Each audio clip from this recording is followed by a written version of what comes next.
5 ugali na pumipigil sa'yo para yumaman. Una ay hindi ka naniniwala na yayaman ka.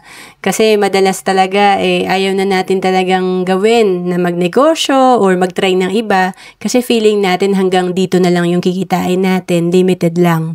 And then pangalawa, maliit ang psychological wallet mo. Ibig sabihin, pagka naka-receive ka ng 13th month or bonus, bigla ang pera, gusto mo agad gastusin mo lahat kasi hindi ka sanay na malaki ang laman ng wallet mo or savings account mo. And then pangatlo, mahilig ka magpa-impress sa ibang tao. Huwag na nating isipin yung magpa-impress tayo, magmukhang mayaman. Ang importante, meron tayong savings, meron tayong peace of mind. And then, pang-apat, ang hindi pagkakaroon ng plano sa iyong kinabukasan. Importante, nagpaplano tayo na makapag-ipon para sa future ng ating family.